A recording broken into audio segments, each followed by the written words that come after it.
Hello students, welcome to our YouTube channel. तो आज हम पढ़ने जा रहे हैं डिटरमिनेंट का फोर्थ लेक्चर। ठीक है, तो उसमें एक दो प्रॉपर्टी बाकी थी, वो देख लेते। बीच में हमने प्रॉपर्टी नंबर 10 नहीं दिया था, वो प्रॉपर्टी नंबर 10 लिख लेते पहले। क्या है वो? इफ रोज और columns of a determinant are in AP then value of determinant is equals to 0। तो यहाँ पे ये प्रॉपर्टी क्या कहना चाहिए कि कोई भी डिटरमिनेंट में सारी रोज या तो सारी कॉलम्स वो किस में हो, एपी में, तो उसके डिटरमिनेंट की वैल्यू क्या होती है? 0। तो चलिए कोई एक एग्जांपल ले लेते हैं हम। जैसे कि कोई एक डिटरमिनेंट ले लेते हैं डी, वो है A1 A2 A3, फिर B1 B2 B3 and C1 C2 C3। यहां पे हम मान लेते हैं कि rows are in AP. Here rows are in AP. ठीक है, डिटरमिनेंट की रोज है वो एपी में है, ऐसा हमने ले लिया। मतलब कि A1 A2 A3 एपी में होंगे, B1 B2 B3 पे एपी में होंगे, C1 C2 C3 एपी में होंगे। ठीक है, और यहाँ पे तीनों का कॉमन डिफरेंस है वो डिफरेंट होगा। मान लो कि ए रो 1 है, उसका कॉमन डिफरेंस है D1, रो 2 का कॉमन डिफरेंस है वो D2 एंड रो 3 का कॉमन डिफरेंस है वो D3। ठीक है, तो A2 है वो क्या बन जाएगा? A1 plus D1 and A3 है वो क्या बन जाएगा? A1 plus 2D1। तो उसको यहां पे लिख लेते हैं A1 as it is. A2 की जगह पे हम लिख सकते हैं A1 प्लस D, बिकॉज ये तीनों किस में है? एपी में। एंड A3 की जगह पे हम लिख सकते हैं A1 प्लस 2D1। सेम पे B1 को लिख लेते हैं विथ कॉमन डिफरेंस D2। तो ये सेकेंड रो है वो हो जाएगी B1 सॉरी यहाँ पे D1 आएगा, B1 plus D2 and B1 plus 2D2, क्योंकि B1 D2 B3 है वो एपी में है और उसका कॉमन डिफरेंस है वो क्या है? D2।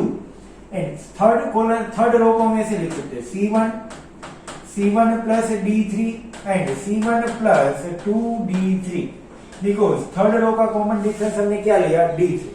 ठीक है, अब ये वाले डिटरमिनेंट की वैल्यू तुम लोग निकालोगे तो वो ऑलवेज क्या मिलेगा? 0। तो इसमें वो 0 लेने के लिए हम क्या करते हैं कि ये जो सेकेंड कॉलम है उसको दो एलिमेंट के सम के फॉर्म में, तो उसको दो डिटरमिनेंट के सम के फॉर्म में लिख देते हैं। तो दो डिटरमिनेंट में फर्स्ट डिटरमिनेंट हमारा क्या हो जाएगा? A1 B1 C1। फिर इसमें से फर्स्ट टर्म ये वाले डिटरमिनेंट में लिखते हैं A1 B1 C1 and third column जो है वो is A1 plus 2D1 B1 plus 2D2 and C1 plus 2D3। ठीक है, प्लस करके अब सेकंड डिटरमिनेंट लिख देते। तो सेकंड डिटरमिनेंट कुछ ऐसा हो जाएगा A1 B1 C1, यहां पे आ जाएगा D1 D2 D3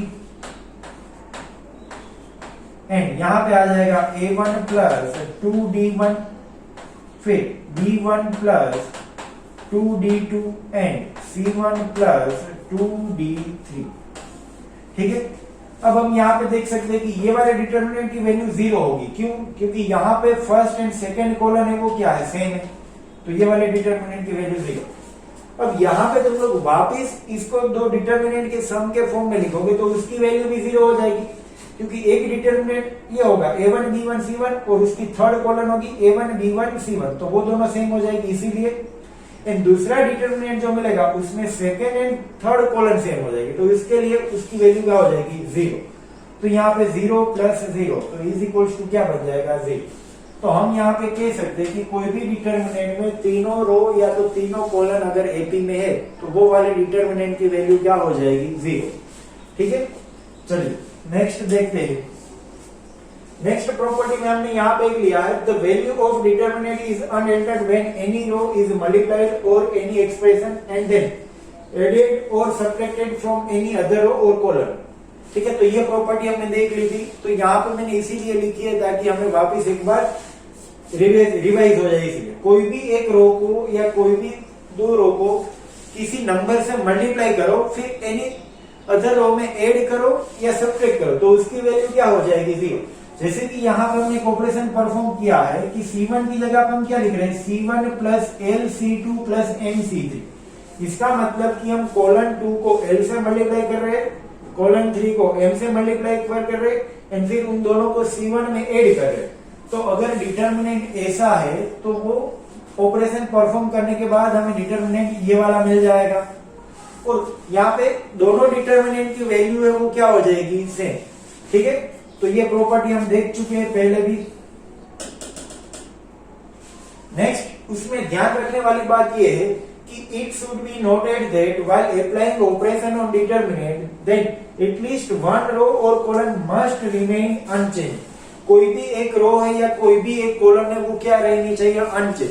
जैसे कि अगर यहाँ पे A1, A2, A3, A4, A5, A6, A7, A8, A9 ये कोई डिटर्मिनेंट है। ठीक है, अब हम क्या कर रहे हैं, यहाँ पे एक ऑपरेशन परफॉर्म करते हैं। चलिए R1 की जगह पे हम लिख रहे हैं R1 minus R2 and R2 की जगह पे लिख रहे हैं R2 माइनस R3। ठीक है, तो ये डिटर्मिनेंट कुछ ऐसा बन जाएगा A1 माइनस A4, फिर A2 माइनस यहाँ पे A4 A5 आएगा। ठीक है,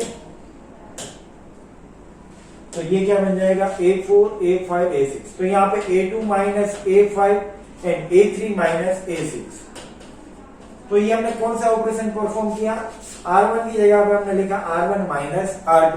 अब क्या कर रहे हैं, R2 की जगह पे R2 माइनस R3 लिखो, तो ये बन जाएगा A2 minus A7 sorry A4 minus A7, फिर A5 minus A8 and A6 minus A9।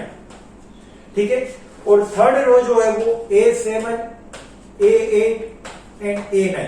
ये थर्ड रो है वो एज इट इज रखनी पड़ेगी कंपलसरी, क्योंकि अगर यहाँ पे थर्ड रो की जगह पे मान लो कि तुम लोग लिख रहे हो R3 की जगह पे R3 माइनस R1, R3 की जगह पे अगर R3 माइनस R1 लिख रहे हैं तो R1 तो अब चेंज हो गई है, तो हम यहाँ पे A7 minus A1, A8 minus A2 and A9 minus A3 ये ऑपरेशन परफॉर्म नहीं कर सकते। ठीक है, तो डिटर्मिनेंट में कोई भी ऑपरेशन परफॉर्म करो तो कम से कम एक रो या तो एक कॉलम है वो अनचेंज होनी चाहिए, सेम जो ओरिजिनल डिटर्मिनेंट में है वही की वही होनी चाहिए। ठीक है, तो ये नोट 1 हो गई। दूसरी नोट क्या है, it should be noted that if the row or column which is changed by multiplying a non-zero number, then the determinant will be divided by that number। मतलब कि यहाँ पे ये कह रहे कि कोई भी एक रो या कोई भी एक कॉलम को अगर हम कोई कांस्टेंट नंबर से मल्टीप्लाई कर रहे हैं, अंदर मल्टीप्लाई कर रहे हैं, तो उस डिटर्मिनेंट की वैल्यू है वो डिवाइड हो जाएगी। जैसे कि यही डिटर्मिनेंट लेते हैं, इसमें अगर हम फर्स्ट रो को k से मल्टीप्लाई करते हैं, ठीक है, तो वो क्या हो जाएगा KA1, फिर KA2, KA3 एंड बाकी दोनों रो एज इट इज लिखते A4, A5, A6, फिर A7, A8 एंड A9।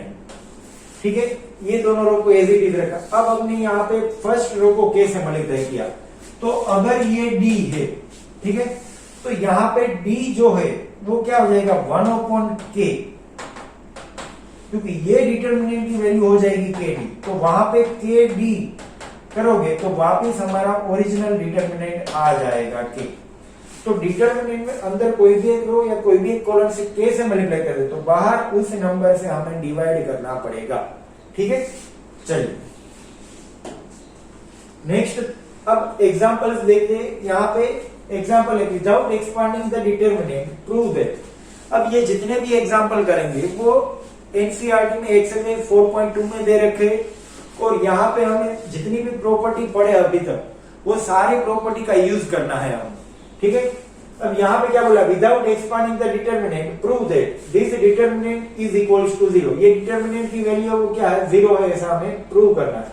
ठीक है, चलिए तो सबसे पहले लेफ्ट हैंड साइड में जो दे रखा है उसको हम लिख लेते हैं x y z a b c, फिर x plus a y plus b and z plus c। अब इस डिटर्मिनेंट को तुम लोग एक्सपांड करोगे तो उसका आंसर तो कंपलसरी 0 जाएगा, लेकिन हमें यहाँ पे बोला है कि विदाउट एक्सपांडिंग, मतलब कि इस डिटर्मिनेंट को हम एक्सपांड नहीं कर सकते, विदाउट एक्सपांडिंग हमें इसको प्रूव करना है। तो चलिए एक प्रॉपर्टी देखी थी हमने कि कोई भी एक रो या कोई भी एक कॉलम दो टर्म के सम के फॉर्म में, तो तो उसको हम अलग अलग डिटर्मिनेंट में लिख सकते हैं। जैसे कि यहाँ पे इस पूरे डिटर्मिनेंट को हम एक सम के फॉर्म में लिखते हैं, तो वो क्या हो जाएगा, इसमें first and second column as it is लिख देते, x y z a B c, दोनों में first and second column as it is. अब थर्ड जो है उसमें एक्स वाई जेड कोई एक डिटर्मिनेंट लिखो, अब तुम लोग यहां पे लिखो या यहां पे लिखो, उससे कोई फर्क नहीं पड़ेगा, ठीक है। तो चलिए एक्स वाई जेड को हम यहां पे लिखते हैं एंड ए बी सी है उसको यहां पे लिखते हैं। ये जो डिटर्मिनेंट का सम लिखे उसमें यहां पे जो टर्म है वो एंड यहां पे जो दो टर्म है वो, उनका सम ये आना चाहिए। अब x यहां पे लिखो तो भी चलेगा, x यहां पे लिखो तो भी चलेगा, फिर x यहां पे लिखो एंड a यहां पे लिखो। जैसे कि मैं ये बोलना चाह रहा हूं कि अगर तुम लोग ऐसे लिखो कि यहाँ पे a लिखो यहाँ पे x लिखो तो भी चलेगा, क्योंकि इन दोनों का सम है वो ये आना चाहिए, ठीक है। लेकिन ये वाला लेने से हमारा आंसर नहीं आएगा। क्यों नहीं आएगा, तो यहाँ पे देखो ये ABC एंड ये AYZ बन जा रहे, मतलब कि इसका आंसर कुछ दिख नहीं रहा, इसको एक्सपांड करके हमें निकालना पड़ेगा। और अगर हम ऐसा लिखे कि यहां पे x आ जाए एंड यहां पे a आ जाए, ठीक है, तो उन दोनों का सम भी x प्लस a ही हो रहा है। अब यहां पे देख सकते हो तुम लोग कि ये वाला जो डिटर्मिनेंट है उसमें first column and third column है वो सेम हो गई, तो ये वाले डिटर्मिनेंट का आंसर क्या बन जाएगा, 0। सेम यहाँ पे देख सकते हैं कि second column and third column है वो दोनों सेम हो गई, तो ये वाले डिटर्मिनेंट का आंसर भी क्या हो जाएगा, 0। तो 0 प्लस 0 इज इक्वल्स टू 0। तो जो हमें प्रूव करना था, तो is equals to right hand side and hence prove. तो ये ऐसे प्रूव हो गया। ये एनसीईआरटी का क्वेश्चन था, ठीक है, बुक में दे रखा होगा। नेक्स्ट क्वेश्चन लेते हैं कि without expanding the determinant prove that this is equals to 0। तो यहाँ पे भी हमें क्या करना है, इस डिटर्मिनेंट को एक्सपांड किए बिना ही 0 प्रूव करना है, ठीक है। तो चलिए लेफ्ट हैंड साइड में जो दे रखा है वो पहले मान लेते हैं कि लेफ्ट हैंड साइड ये है, ठीक है। अब डायरेक्ट ऑपरेशन कर दे, तो इसमें देखो ये देखेंगे हम तो हमें कुछ आइडिया आएगा। अब यहाँ पे जितने भी एलिमेंट है ये फर्स्ट कॉलम, तो उन सबको ऐड करेंगे तो उसका आंसर क्या बन जा रहा है, 0, क्योंकि a minus A, B minus B, C minus C, ये सब 0 हो जा रहा है। फिर यहाँ पे जो एलिमेंट है उन सब का भी सम क्या हो जा रहा है, 0, एंड यहाँ पे भी जितने एलिमेंट है उन सब का सम क्या हो रहा है, 0। तो ये थॉट प्रोसेस तुम लोगों को अप्लाई करनी पड़ेगी। पहले डिटर्मिनेंट को देख के ही पता करो कि इसमें क्या क्या हम कर सकते हैं। तो ये लिया तो भी 0 हो गया। फिर तुम लोग अगर दूसरा कुछ देखो यहाँ पे, जैसे कि अगर फर्स्ट रो को तुम लोग ऐड करो तो वो भी 0 हो जा रही है, सेकेंड रो के सारे एलिमेंट का सम करे तो वो भी 0, एंड थर्ड रो के सारे एलिमेंट का सम करे तो वो भी 0। तो यहाँ पे तुम लोग इन सबको भी ऐड कर सकते हो, ठीक है। तो यहाँ पे हम क्या करते हैं, चलिए R1 की जगह पे लिखते हैं हम R1 plus R2 plus R3, मतलब कि सेकेंड एंड थर्ड रो है उसको हम R1 में ऐड कर दे रहे हैं, ठीक है। तो सेकेंड एंड थर्ड रो को R1 में ऐड कर देंगे तो हमारी R1 फर्स्ट रो है वो क्या बन जाएगी, 0, क्योंकि तीनों का सम क्या हो रहा है, 0। सेकेंड एंड थर्ड रो है वो एज इट इज, जैसे कि यहाँ पे b माइनस सी, सी माइनस ए माइनस बी, फिर क्या हो जाएगा c माइनस ए माइनस बी माइनस सी, ठीक है। तो यहाँ पे एक प्रॉपर्टी का हमने क्या जो लास्ट में प्रॉपर्टी देखी थी उसका यूज किया कि R2 एंड R3 को R1 में हमने ऐड कर दिया। तो वो करने से क्या हुआ, तो फर्स्ट रो है वो पूरी क्या होगी, 0।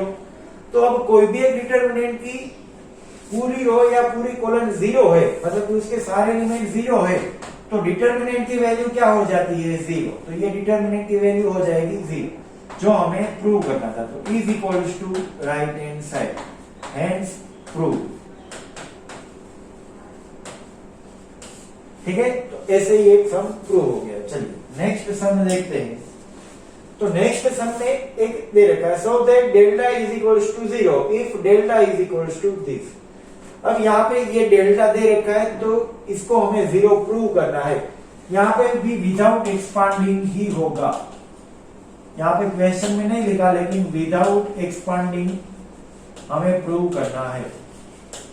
विदाउट एक्सपांड द डिटरमिनेंट, ठीक है, डिटरमिनेंट को एक्सपांड किए बिना, क्योंकि एक्सपांड करेंगे तो ये जीरो ही होगा कंपल्सरी, तभी डिटरमिनेंट की वैल्यू जीरो हो सकती है, ठीक है। तो चलिए अब यहां पे क्या लॉजिक हम अप्लाई कर सकते हैं, तो अगर तुम लोग देखो, ओके 115 प्लस 97 करो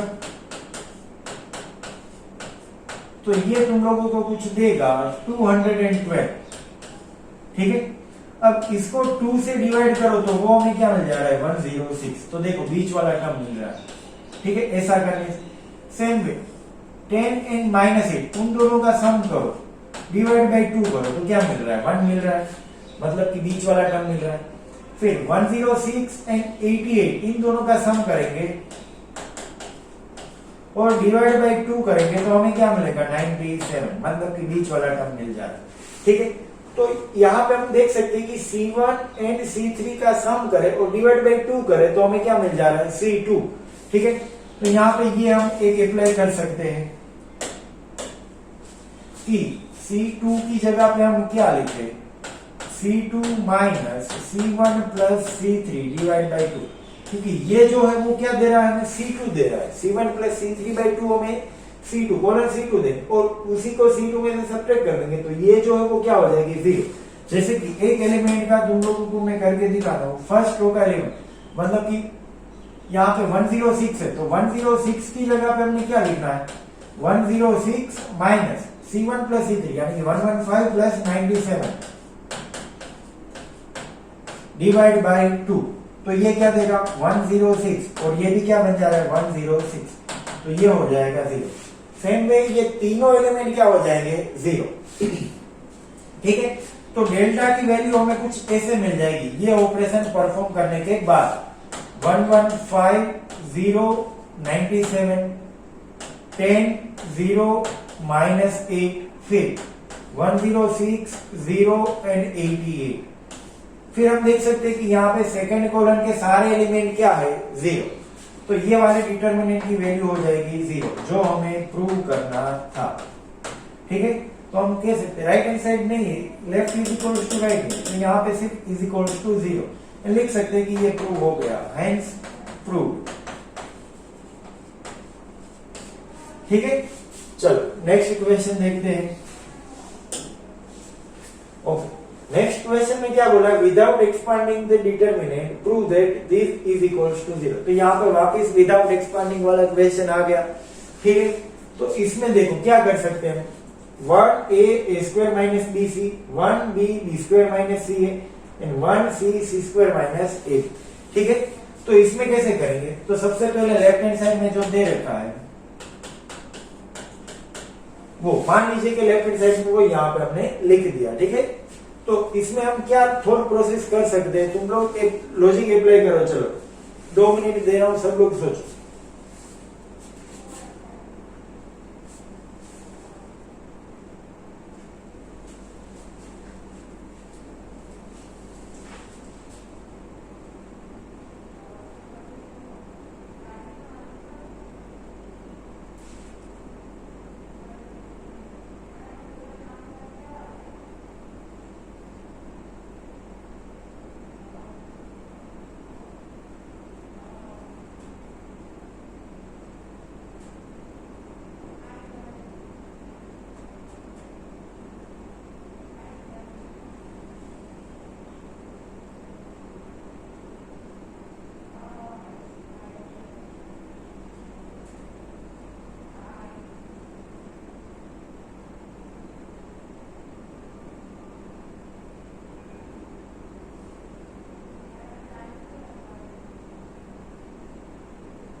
ओके चलिए, तो यहाँ पे तुम लोगों ने सोचा तो क्या मिला, तो उसका लॉजिक क्या होगा, तो देखो यहाँ पे अगर हम फर्स्ट रो को a से मल्टीप्लाई कर दे तो वो क्या बन जाएगा,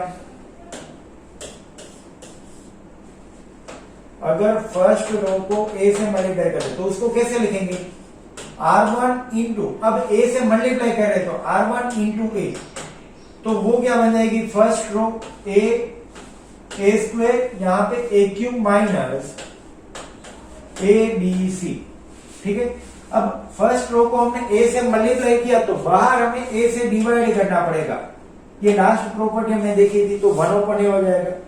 फिर सेकेंड रो को तुम लोग बी से मल्टीप्लाई करो तो R2 इंटू बी, तो सेकेंड रो को बी से मल्टीप्लाई करेंगे तो ये रो क्या बन जाएगी, बी इंटू बी स्क्वायर, और यहां पे क्या बन जाएगा, b cube minus A B c. फिर थर्ड रो को अगर हम सी से मल्टीप्लाई करते हैं, मतलब कि R3 इंटू सी, तो ये वाली रो क्या बन जाएगी, C square and C cube minus A B C. क्यों ऐसा किया, ऐसा करने से एक तो देखो यहाँ पे तीनों जगह पे ए बी सी बन जा रहा है। ठीक है, और अब इन दोनों को अलग अलग डिटर्मिनेंट के सम के फॉर्म में लिखेंगे तो कुछ हमें आइडिया आ जाएगा। और सबसे पहले यहाँ पे बी एंड सी से मल्टीप्लाई किया तो उसको डिवाइड भी करना पड़ेगा, तो बाहर क्या बन जाएगा, 1/a/b/c। ठीक है, और अंदर इन दोनों को अलग अलग डिटर्मिनेंट के सम के फॉर्म में लिख देते हैं, तो बन जाएगा a square a cube b square b cube c square and c cube, plus करके दूसरा डिटर्मिनेंट क्या हो जाएगा, a स्क्वायर। अब यहाँ पे हमने ये जो एलिमेंट था उसमें से a क्यूब को यहाँ पे लिखा, तो यहाँ पे क्या लिखना पड़ेगा, माइनस a/b/c। फिर b square and minus a/b/c। फिर यहाँ पे क्या लिखेंगे, c square and minus a/b/c। ठीक है, तो उसको दो डिटर्मिनेंट के सम के फॉर्म में लिख दिया। अब अगर देखना चाहे हम तो फर्स्ट रो में से a कॉमन निकल रहा है तो क्या हो जाएगा, 1a स्क्वायर, फिर 1b square and 1c square, तो यहाँ पे ये आ जाएगा 1c स्क्वायर। ओके, और यहाँ पे क्या आ जाएगा, इसमें से भी कॉमन निकाले तो वापिस वो हमें ये मिल जाएगा। इससे अच्छा हम क्या करें, यहां से माइनस एबीसी कॉमन निकालते, कहां से, थर्ड रो में से, सॉरी थर्ड कॉलम में से माइनस एबीसी कॉमन निकाल, तो वो बाहर माइनस एबीसी आ जाएगा। और यहां से क्या कर रहे हैं, first second and third row में से हम ए बी एंड सी अलग अलग कॉमन निकाल रहे, तो यहाँ पे बाहर आ जाएगा ए बी सी, तो डिटर्मिनेंट क्या बन जाएगा, 1a स्क्वायर, फिर 1b square and 1c square. ठीक है, ऐसा बन जाएगा। फिर यहां से माइनस एबीसी कॉमन निकालो, तो माइनस एबीसी कॉमन निकालो, तो अंदर क्या बन जाएगा, ए स्क्वायर 1, फिर बी स्क्वायर 1, फिर सी स्क्वायर 1। ठीक है, ऐसा बन जाएगा। अब दोनों में से एबीसी बाहर निकालो, तो दोनों में से हम एबीसी बाहर निकालेंगे तो क्या हो जाएगा, तो उसको मैं यहां पे लिख देता हूं, चलिए उसको यहां पे लिख देते हैं। ये एबीसी और एबीसी यहां पे आएगा तो इसके साथ कैंसिल हो जाएगा, तो एबीसी अब लिखने की जरूरत नहीं है, तो बाकी बचा उसको लिख देते। ये डिटर्मिनेंट को पहले लिख देते, क्या हो जाएगा, 1a square, 1b square, 1c square, ऐसे हो जाएगा। फिर यहां माइनस, अब इसमें देखो इन दोनों रो को इंटरचेंज नहीं किया, ट्रांसफर कर दे, थर्ड रो को यहां पे आगे ले लेते हैं। ठीक है, तो उससे क्या होगा कि डिटर्मिनेंट की वैल्यू में कोई फर्क नहीं पड़ेगा, क्योंकि हमने रोटेशन किया। जैसे कि पहले हम इन दोनों को इंटरचेंज करें तो वहां पे क्या हो जाएगा, इसकी साइन वो माइनस हो जाएगी। चलिए तो उसमें ही दिखाता हूं, पहले तो इन दोनों को इंटरचेंज करते हैं। ठीक है, तो 1 1 1 है वो आगे आ जाएगा, A square B square c square है वो पीछे आ जाएगा, तो वो अगर हम करते हैं तो हमें कुछ ऐसा मिल जाएगा। क्या किया, सेकेंड एंड थर्ड कॉलम को इंटरचेंज किया, तो इसकी वैल्यू क्या हो जाएगी, माइनस, तो आगे माइनस तो था ही तो वो प्लस हो जाएगा। अब क्या करते हैं, इन दोनों को इंटरचेंज करते हैं। ठीक है, इन दोनों को इंटरचेंज करेंगे, फिर यहां पे लिखते, तो वापिस उसकी वैल्यू क्या हो जाएगी, माइनस, तो यहां पे वापिस आ जाएगा माइनस, और 1 1 1 है वो पहले आ जाएगा एंड एबीसी है वो बाद में, ठीक है। तो क्या हुआ यहाँ पे एक्चुअली में किया क्या हमने, फर्स्ट जो पीछे रो थी उसको हमने आगे मल्टीप्लाई मतलब आगे ले गया, तो एक्चुअली में ये साइक्लिक रोटेशन हुआ। चलो वो एक तुम लोग को यहाँ पे मैं एक्सप्लेन कर देता हूँ। 1a square, 1b b square and 1c c square है, ठीक है। अब यहाँ पे कोई भी मान लो कि फर्स्ट एंड सेकंड कॉलम को इंटरचेंज कर दे तो a b c 1 1 1 a square b square c square ऐसे हो जाएगा, ठीक है। तो यहाँ पे आ जाएगा कि आगे माइनस। अब वापिस तुम लोग इन दोनों को इंटरचेंज करो तो क्या हो जाएगा, a square 1 b square 1 c square 1। तो इन दोनों को इंटरचेंज किया तो उसका भी एक आगे माइनस आएगा, तो वो माइनस माइनस क्या हो जाएगा प्लस। तो अगर इन दोनों में तुम लोग एक्चुअली में देखने जाओ तो ये जो कॉलम थी 1 1 1 उसको हमने क्या किया, यहाँ पे पीछे भेजा, मतलब कि यहाँ पे लिखा 1 1 1, तो वो ये डिटर्मिनेंट आ जाएगा, मतलब कि रोटेट किया, आगे से एक रो को पीछे भेजा, यहाँ पे हमने इंटरचेंज नहीं किया। दो ऑपरेशन करोगे तो वही होगा।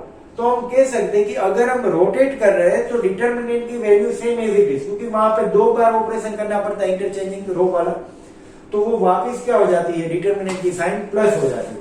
तो अगर यहाँ पे देखें तो यहाँ पे पहले हमारे पास डिटर्मिनेंट था, वो क्या था, ये ए स्क्वायर, और यहां से माइनस एबीसी कॉमन निकालने के बाद हमारे पास ऐसा था ए square 1 B square 1 C square 1। तो हम देख सकते हैं कि ये वाले डिटर्मिनेंट की वैल्यू एंड ये वाले डिटर्मिनेंट की वैल्यू दोनों क्या होती है, सेम होती है, ठीक है। तो इसकी जगह पे हम ऊपर वाला डिटर्मिनेंट लिख सकते हैं। तो ये जो डिटर्मिनेंट है उसकी जगह पे हम क्या लिख रहे हैं, वो वाला, तो वो क्या हो जाएगा 1 A square 1 B square and 1 C square. तो यहाँ पे देख सकते हैं दोनों डिटर्मिनेंट सेम है और बीच में साइन ऑपोजिट है, तो इसकी वैल्यू क्या हो जाएगी, 0, जो हमें प्रूव करना था। तो is equals to right hand side and hence prove, ठीक है। तो ये वाली बात याद रखने वाली है कि अगर कोई भी डिटर्मिनेंट में हम साइक्लिक रोटेशन करें तो वो डिटर्मिनेंट की value same as it is रहती है। ये वाली माइनस है वो ये वाला डिटर्मिनेंट का है, ठीक है।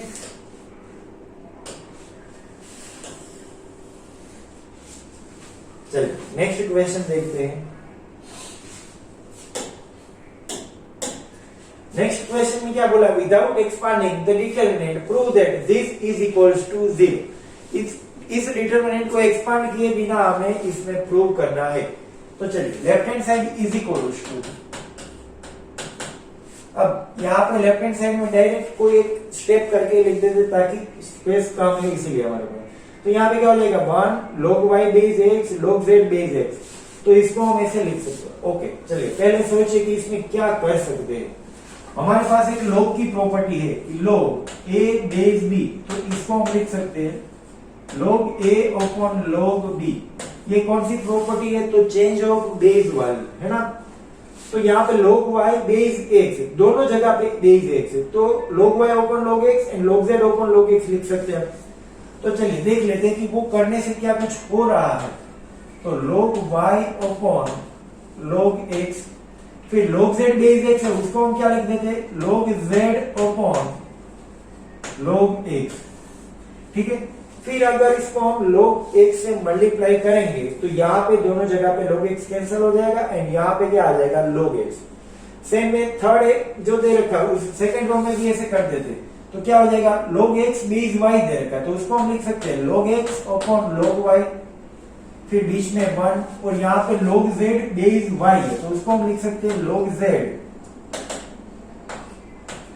अपॉन log y, ठीक है। सेम हम थर्ड में ऐसा कर देते तो क्या बन जाएगा log x upon log z, फिर यहाँ पे log y upon log z and यहाँ पे क्या आ जाएगा 1, ठीक है। चलिए अब फर्स्ट रो में जो नीचे है वो क्या है log x है, सेकेंड रो में जो नीचे है वो log y and third row में जो नीचे है वो log z।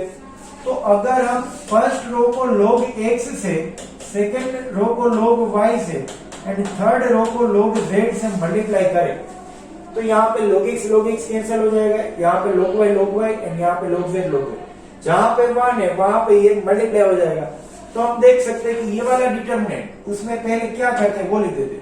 फर्स्ट रो को हमने log x से मल्टीप्लाई किया, सेकेंड रो को log y से मल्टीप्लाई किया, एंड जो थर्ड रो है उसको हम क्या कर रहे हैं log z से मल्टीप्लाई कर रहे हैं। ठीक है, तो अब तीनों रो को मल्टीप्लाई किया तो हमें बाहर है वो क्या लिखना पड़ेगा कि तीनों को हमने जो मल्टीप्लाई किया वो डिवाइड करके ऐसे लिखना पड़ेगा 1/log y log x into log y into log z।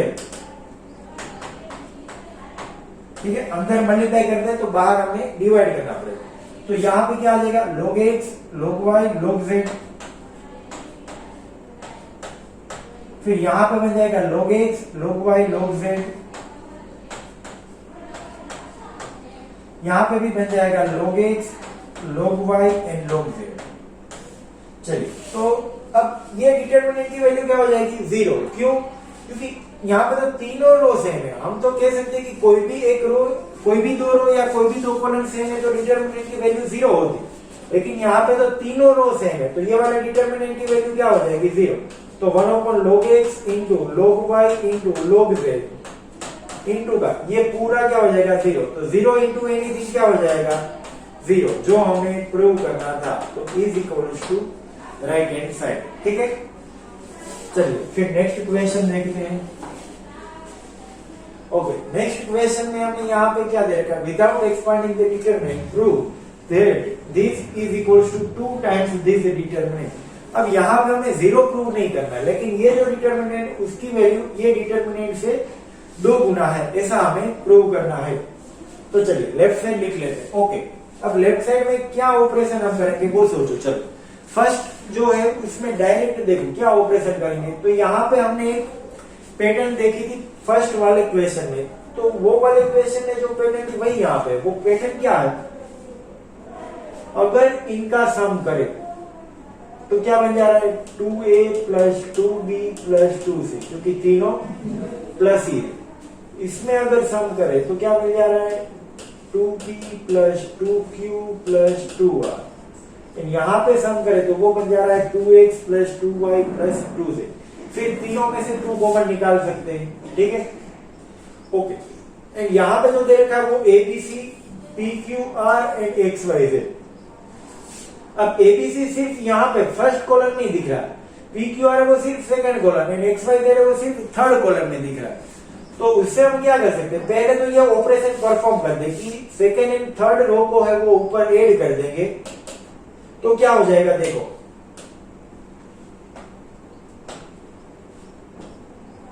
Second and third रो को ऊपर हम ऐड कर देते, मतलब कि R1 की जगह पे हम क्या लिख रहे हैं R1 plus R2 plus R3। Okay, ये लिखने से हमें जो लेफ्ट हैंड साइड में दे रखा है वो क्या हो जाएगा, तो यहां पे बन जाएगा इन दोनों को, मतलब कि इसको ऊपर ऐड करना है। तो ऊपर क्या बन जाएगा 2a plus 2b plus 2c, बीच में बन जाएगा 2b plus 2q plus 2r, and यहां पे बन जाएगा 2y plus 2z plus 2x। ठीक है, और सेकंड एंड थर्ड रो है वो c plus a r plus p and z plus x। फिर यहाँ पे a plus b p plus q and x plus y, ये हो गया। अब फर्स्ट रो में से हम 2 कॉमन निकाल सकते हैं। तो फर्स्ट रो में से 2 कॉमन निकालो तो क्या हो जाएगा,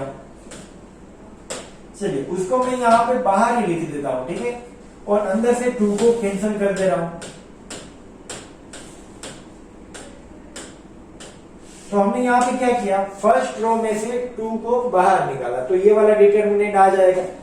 अब देखो यहाँ पे c प्लस a है, यहाँ पे r प्लस p एंड यहाँ पे z प्लस x। तो c प्लस a को ऊपर वाले में से सब्ट्रैक्ट कर दे तो c एंड a निकल जाएगा, तो सिर्फ b आ जाएगा, यहाँ पे सिर्फ q आ जाएगा एंड यहाँ पे सिर्फ y आ जाएगा। ठीक है, तो ये ऑपरेशन करने से क्या होगा, देखो हम क्या कर रहे हैं, c रो 1 की जगह पे हम यहाँ पे R1 की जगह पे लिख रहे हैं R1 माइनस R2। तो इससे क्या हो रहा है, यहाँ पे जो 3 टर्म थे वहां से एक ही टर्म बच रहा है, वो एक टर्म क्या है, तो यहाँ पे B बचेगा, यहाँ पे Q बचेगा एंड यहाँ पे Y, B Q and Y। And जो सेकेंड एंड थर्ड रो थी वो एज इट इज रहेगी, C plus A, R plus P and Z plus X। ठीक है, यहां पे बन जाएगा A प्लस B, फिर P plus Q and X plus Y। ठीक है, अब क्या करते हैं, ये जो फर्स्ट रो है उसको नीचे से सब्ट्रैक्ट करेंगे थर्ड रो में से, तो B Q एंड Y चला जाएगा, तो सिर्फ क्या बचेगा A P एंड X। तो एक एक टर्म कैंसिल हो रहे, तो वो हमारे लिए फायदेमंद है, क्योंकि यहाँ पे सारे जगह पे एक एक टर्म ही चाहिए, है ना। तो क्या कर रहे हैं, हम लिखते हैं R3 की जगह पे R3 माइनस R1। तो ये ऑपरेशन अगर हम परफॉर्म करते हैं तो क्या हो जाएगा, नीचे सिर्फ बचेगा A P X, नीचे A P एंड X, और फर्स्ट रो जो थी वो भी as it is B Q and Y, second row भी as it is C plus A, R plus P and Z plus X। अब तुम लोग को समझ आ गया होगा कि इसके आगे हम कौन सा ऑपरेशन परफॉर्म करेंगे। तो यहाँ पे A P X है, वो अगर सेकेंड रो में से चला जाए तो क्या बचेगा, C R Z। ठीक है, तो R2 की जगह पे हम क्या लिखेंगे, R2 माइनस R3। R2 की जगह पे हम लिखते हैं R2 माइनस R3। तो ये ऑपरेशन परफॉर्म करने से सेकेंड रो में क्या बन जाएगा, C R Z, C R Z, and first and third row is it B Q Y A P X, B Q Y A P X। ठीक है, अब देखिए जो हमें चाहिए वो और हमारे पास जो है उसमें क्या फर्क है। यहाँ पे A B C, यहाँ पे B C A, यहाँ पे P Q R चाहिए और है हमारे पास Q R P। हमें चाहिए X Y Z और है Y Z X। मतलब कि ये जो रो है वो अगर ऊपर आ जाए तो हमारा हो जाएगा, जो हमें आंसर चाहिए वो मिल जाएगा। ठीक है, तो यहाँ पे वापिस हम क्या कर रहे हैं, साइक्लिक रोटेट कर रहे हैं। साइक्लिक रोटेट कर रहे हैं मतलब नीचे वाली रो को हम ऊपर भेज रहे, इंटरचेंज नहीं कर रहे। यहाँ पे ध्यान देखने वाली बात है, इंटरचेंज करोगे तो आगे माइनस आ जाएगा, लेकिन अगर कोई एक रो को कहीं पे भेजो, मतलब कि नीचे वाली रो को ऊपर भेजो या ऊपर वाली रो को नीचे भेजो, तो डिटरमिनेंट की वैल्यू में कोई फर्क नहीं पड़ेगा।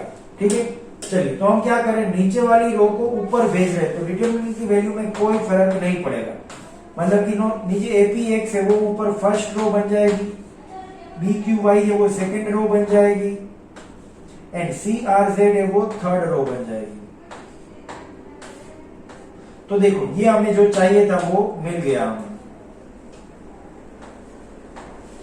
ABC PQR एंड XYZ, तो वो हमें चाहिए था। तो इसके बराबर हम लिख सकते थे right hand side and hence prove. ठीक है, तो ये क्वेश्चन प्रूव हो गया। ओके, चलिए नेक्स्ट क्वेश्चन देखते हैं फिर। नेक्स्ट क्वेश्चन में क्या दे रखा है, by using the property of determinant prove that this is equals to this. इसके बराबर ये हमें प्रूव करना है by using the property of determinant. अब यहाँ पे ये नहीं बोला है कि विदाउट एक्सपांडिंग, अगर विदाउट एक्सपांडिंग बोला होता तो आगे वाले सब जितने भी क्वेश्चन किए हम सब ये इसमें कहीं पे भी हमने देखो डिटरमिनेंट को एक्सपांड नहीं किया है, किसी में भी डिटरमिनेंट को एक्सपांड नहीं किया। लेकिन क्यों नहीं किया, क्योंकि वहां पे क्वेश्चन में बोला था कि विदाउट एक्सपांडिंग। ठीक है, तो अब यहाँ पे बोला कि सिर्फ प्रूव दैट, मतलब कि bye using the property of determinant, determinant की प्रॉपर्टी का यूज करना है। लेकिन एक्सपांड कर सकते हो तुम लोग, लेकिन डायरेक्ट एक्सपांड नहीं करेंगे। डायरेक्ट एक्सपांड करेंगे तो 4a² b² c² आ जाएगा। क्यों डायरेक्ट नहीं कर सकते, क्योंकि हमें यहाँ पे बाय यूजिंग प्रॉपर्टी, तो एक दो प्रॉपर्टी का तो यूज कम से कम करो। तुम लोग एक दो प्रॉपर्टी का यूज करोगे तो यहाँ पे ये कंडीशन है वो जो दे रखी है वो फुलफिल हो जाएगी। ठीक है, चलिए तो यहाँ पे इसके बराबर ये हमें प्रूव करना है। तो उसमें लेफ्ट हैंड साइड में जो दे रखा है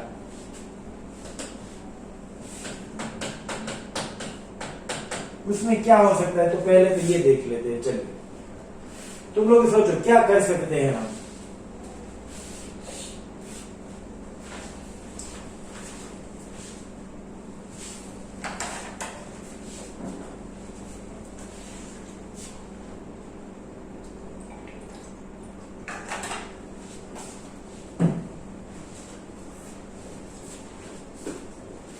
चलिए यहां पे एक देखो ए स्क्वायर ए बी एंड ए सी है फर्स्ट रो में, तो यहां से कुछ कॉमन निकल रहा है। क्या कॉमन निकल रहा है? ए। सेम है सेकेंड रो में से क्या कॉमन निकल रहा है? बी। एंड थर्ड रो में से क्या कॉमन निकल रहा है? सी। तो first second and third row में से कॉमन निकालेंगे तो हमें ए बी सी तो मिल जाएगा। अब मल्टीप्लाई करना होता था तब हम ऐसे लिखते थे R1 इंटू ए। इसका मतलब क्या है कि R1 को हमने A से मल्टीप्लाई किया, ठीक है। अब जब कॉमन निकालना है तो यहाँ पे लिखेंगे R1 इंटू 1/A। इसका मतलब कि अंदर हम 1/A से मल्टीप्लाई कर रहे हैं, तो बाहर हमें इसके रेसिप्रोकल यानी कि A से मल्टीप्लाई करना पड़ेगा। तो अंदर 1/A से मल्टीप्लाई करो, बाहर A से मल्टीप्लाई करो, ठीक है। तो अंदर 1/A से मल्टीप्लाई करेंगे तो फर्स्ट रो क्या हो जाएगी? -A B and C। इसका मतलब क्या हो गया कि यहां पे हमने फर्स्ट रो में से A को कॉमन निकाला। सेम वे अगर सेकेंड रो में से B को कॉमन निकालना है तो उसको हम लिखेंगे R2 इंटू 1/B। तो बाहर आ जाएगा B और अंदर बन जाएगा A minus B C। Same way third row में से हम क्या कॉमन निकाल रहे हैं? C। तो उसको हम कैसे लिखेंगे? R3 into 1/C। जब भी तुम लोग बोर्ड की एग्जाम दे रहे हो तब ये इंस्ट्रक्शन लिखना कंपलसरी है। अगर इंस्ट्रक्शन नहीं लिखोगे तो मार्क्स नहीं मिलेंगे, ठीक है। तो यहाँ पे थर्ड रो में से हमने सी को कॉमन निकाल लिया तो बाहर सी आ जाएगा और अंदर बन जाएगा ए बी माइनस सी, ठीक है। इसके बाद भी और कुछ समझ आ गया होगा तुम लोगों को कि क्या करें। तो फर्स्ट रो में फर्स्ट कॉलम में क्या माइनस ए, सेकेंड कॉलम में b minus B c and third column में सी माइनस सी। मतलब कि फर्स्ट कॉलम में से ए कॉमन निकल रहा है, सेकंड में से बी कॉमन निकल रहा है, थर्ड में से सी। तो अब यहाँ पे कॉलम में से कॉमन निकला तो उसकी जगह पे क्या है? C1 into 1/A, C2 into 1/B and C3 into 1/C। मतलब कि first second and third column में से कॉमन क्या निकला? A b and c respectively. तो बाहर ए बी सी और एक आएगा तो बाहर बन जाएगा A square B square and C square. तो अंदर जो बचेगा वो -1 1 1 1 -1 1 1 1 -1 ऐसे बन जाएगा। अब इस डिटरमिनेंट को तुम लोग डायरेक्ट एक्सपांड कर सकते हो क्योंकि दो बार तो हमने प्रॉपर्टी का यूज कर लिया, लेकिन और एक प्रॉपर्टी अगर हम यूज करें तो डिटरमिनेंट को एक्सपांड करना इजी हो जाएगा। कौन सी प्रॉपर्टी? तो देखो अगर R2 को R1 में ऐड करते हैं तो यहाँ पे ये जो है वो क्या बन जाएगा? 0, क्योंकि -1 एंड 1 है तो उन दोनों का सम 0। यहाँ पे भी अगर करें 1 एंड -1 का सम तो वो भी 0 हो जाएगा। यहाँ पे 1 + 1 है वो 2 हो जाएगा। तो 2 0 बन जा रहे हैं, 2 0 बन जा रहे हैं मतलब कोई भी एक रो में या कॉलम में 2 0 आए तो वो डिटरमिनेंट को एक्सपांड करना थोड़ा इजी हो जाता है, ठीक है। तो हम क्या करते हैं यहाँ पे R1 की जगह पे R1 + R2 लिखें। मतलब कि R2 को हम क्या कर रहे हैं? R1 में ऐड कर रहे हैं तो वो हो जाएगा बाहर तो A square B square c square as it is. अब R1 में क्या हो जाएगा? -1 + 1 0, 1 - 1 0 एंड 1 + 1 क्या हो जाएगा? 2 and second third row as it is 1 - 1 1 फिर 1 1 -1। अब हम डायरेक्ट इस 2 का यूज करके एक्सपांड कर सकते हैं क्योंकि फर्स्ट दोनों एलिमेंट तो क्या है? 0। तो हम यहाँ पे लिख सकते हैं a square B square c square into 2 को लेके एक्सपांड करेंगे तो 1 × 1 1 माइनस 1 × -1 माइनस, तो माइनस माइनस क्या हो जाएगा? +1। तो वो ऐसे मिल जाएगा हमें। तो अंदर क्या बन गया? 2 × 2 4 4 × a square B square c square यानी कि 4a square B square c square. तो is equal to right hand side जो हमें प्रूव करना है, ठीक है। 4a² b² c²। चलिए